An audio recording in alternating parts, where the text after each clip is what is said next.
विजय माल्या, जिसका नाम सुनते ही हम लोगों के दिमाग के अंदर एक भगोड़े की छवि आती है। लेकिन क्या आप लोगों को पता है, विजय माल्या एक सक्सेसफुल बिजनेसमैन रह चुके हैं अपने समय के, जो कि वर्ल्ड के रिचेस्ट पर्सन में भी आते थे।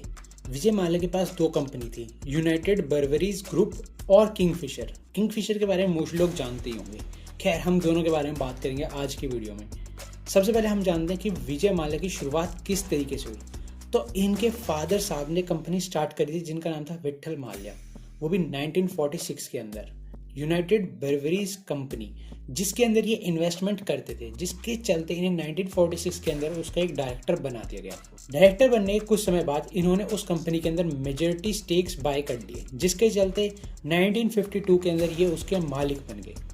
1970 आते आते इन्होंने उस कंपनी में और भी कई सारी चीज़ें ऐड कर दी, जैसे कि इन्होंने बैटरीज ऐड कर दी, पॉलीमर ऐड कर दिया, फूड सप्लाई ऐड कर दी, जिसके चलते कुछ समय के अंदर ही इनकी कंपनी की नेटवर्थ पूरे 300 करोड़ की हो गई।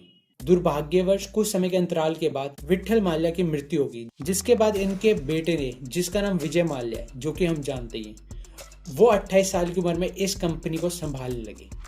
संभालना थोड़ा मुश्किल था, लेकिन इनका विजन काफ़ी बड़ा था। इनका विजन था इस कंपनी की नेट वैल्यू को डबल करना, जिसके चलते इन्होंने कई सारे ऐसे स्टेप्स लिए, जिसके चलते कंपनी की वैल्यूएशन उस समय तो बढ़ी, लेकिन फिर ऐसा समय भी आ गया जिसके चलते इन्हें देश छोड़ के भागना पड़ गया। जिसके चलते इन्होंने कई सारे बिजनेसेस में अपने हाथ पैर मारे, केमिकल, न्यूज़पेपर और भी अन्य तरीके के, लेकिन उन्हें बाकी बिजनेस में इतनी सफलता नहीं मिली जितनी कि उन्हें शराब के बिजनेस में, जो कि किंगफिशर था, उसमें मिली। तो इन्होंने ये तो डिसाइड कर लिया था इन्हें सफलता किस चीज़ में मिल रही है, जिसके चलते इन्होंने अब सारा फोकस अपना किंगफिशर बिजनेस को ग्रो करने में लगा दिया। और कुछ समय के अंदर ही ये वर्ल्ड के सेकंड नंबर की लिकर कंपनी बना दी थी विजय माल्या ने। किंगफिशर को प्रमोट करने के लिए इन्होंने आईपीएल के अंदर रॉयल चैलेंजर बैंगलोर भी खरीदी, और साथ में इन्होंने अपना एक खुद का कैलेंडर भी बना दिया था जो कि किंगफिशर का था, जिसके चलते दूर दराज वाले जगह पे भी पहुंच सके। इस समय तक सब अच्छे चल रहा था। विजय माल्या को एक अच्छी सक्सेस मिल रही थी, जिसके चलते काफी लोग इन्हें पूछ रहे और इन्हें कई सारे अवार्ड से भी सम्माना गया, जिसके चलते ये काफी ज्यादा खुश थे। लेकिन 2005 के अंदर कुछ ऐसा हुआ जो कि विजय माल्या ने सोचा नहीं था। 2005 के अंदर विजय माल्या ने अपने बेटे के जन्मदिन पर एक एयरलाइन स्टार्ट करने की सोच, जिसका नाम उन्होंने किंगफिशर एयरलाइन रखा। आप लोगों को पता ही होगा कि एविएशन फील्ड के अंदर आप लोगों को पैसा काफ़ी ज़्यादा लगाना पड़ता है और लागत काफ़ी ज़्यादा होती है, और आयत मतलब जो आपकी इनकम होती है वो काफ़ी ज़्यादा कम होती है, जो कि विजय माल्या ने सोची नहीं थी। और विजय माल्या ने इस चीज़ में काफ़ी ज़्यादा पैसा लगा दिया। उन्होंने ये सोचा था कि मैं अपने कस्टमर्स को बेस्ट एक्सपीरियंस दूंगा, जिसके चलते उनका खर्चा ऑलरेडी काफ़ी ज़्यादा होने लग गया था। तो उन्होंने बाहर के देशों में डाइवर्सिफाई करने का सोचा, जिसके चलते वो जल्दी से जल्दी अच्छा पैसा कमा सके। जैसे कि मैंने आप लोगों को बताया कि किंगफिशर को वो बाहर के देशों तक पहुंचाना चाहते थे, लेकिन जो डोमेस्टिक फ्लाइट्स थी उन्हें 5 साल का एक्सपीरियंस होना चाहिए था, उसके बाद ही वो इंटरनेशनल जा सकती थी।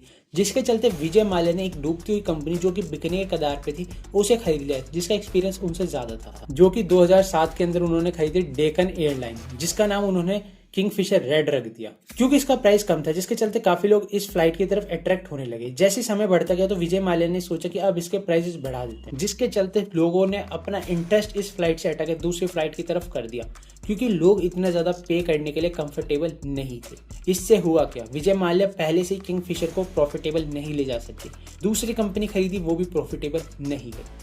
और जैसा कि उन्होंने सोचा था कि वो दूसरे देशों में जाके अपने ऑपरेशंस करेंगे, जिसके चलते वो पैसा कमा सकें, तो वो भी उनके लिए सफलता की सीढ़ी नहीं बन पाई। 2008 के अंदर जैसे विजय माल्या ने सोचा कि चलो मैं अपने ऑपरेशंस को अब बाहर लेके चलता हूँ, जिसके चलते मैं थोड़ा प्रॉफिट कमा सकूँ, तो उस टाइम रिसेशन आ गया। समय उनके लिए सही नहीं चल रहा था, जिसके चलते उन्हें क्रूड ऑयल पे काफ़ी ज़्यादा पैसा लगाना पड़ रहा था, जो उनके लिए बिल्कुल भी प्रॉफिटेबल नहीं रहा। इस टाइम विजय माल्या फिर भी कैसे ना कैसे अपने कस्टमर्स को एक अच्छी सुविधा प्रोवाइड कर रहे थे, गर्म खाना, 5 स्टार जैसा एक्सपीरियंस, जिसके चलते लोग अभी भी कुछ ना कुछ ट्रेवल कर रहे थे। और उस ऑपरेशंस को जारी रखने के लिए विजय माल्या को लगातार बैंकों से कर्ज लेना पड़ा। एक समय ऐसा आ गया था कि विजय माल्या की कंपनी किंगफिशर कर्जे में बिल्कुल डूब चुकी थी, लेकिन क्या ना करते विजय माल्या को कई सारे लोन लेने पड़े। और उस समय विजय माल्या के पास फॉरेन डायरेक्ट इन्वेस्टमेंट का भी ऑप्शन आ गया था, लेकिन इंडिया के अंदर उस time foreign direct investment legal नहीं थी, जिसके चलते विजय माल्या ने कई सारी कोशिश करी, जिसके चलते फॉरेन डायरेक्ट इन्वेस्टमेंट लीगल हो जाए, लेकिन ऐसा ना हो सका, जिसके चलते किंगफिशर को भारी नुकसान उठाना पड़ा। किंगफिशर के एम्प्लॉयज भी धरने पर बैठ गए थे क्योंकि उन्हें कई टाइम की सैलरी नहीं मिली थी, 6 से 7 महीने की, जो कि मायने रहती है, जिसके चलते 2012 के अंदर किंगफिशर एयरलाइन को शट डाउन करना पड़ गया। बैंकों को लगा उनके 9,000 करोड़ रुपए डूब गए हैं, तो उन्होंने विजय माल्या के साथ कई सारी मीटिंग कोशिश करी, जिसके चलते वो अपने कुछ ना कुछ पैसे रिकवर कर सके। लेकिन उन मीटिंग का भी कोई फायदा ना हो सका, क्योंकि 2016 जैसे आया, विजय माल्या एक मीटिंग का बहाना देकर इंडिया से रफू चक्कर हो गए, जैसे कि हम लोग जानते हैं। और अभी सुनने में ये आ रहा है कि विजय माल्या की जितनी भी संपत्ति थी उसे बेचकर 80% के करीब पैसा रिकवर कर लिया गया है। अब वो तो बैंक ही जाने कितना रिकवर हुआ है कितना नहीं। और इसके बाद कई सारे बैंकों के मैनेजर्स और उनके स्टाफ एम्प्लॉयज तक उनके ऊपर भी जांच बिठाई गई और कई सारे लोगों को अरेस्ट करा गया।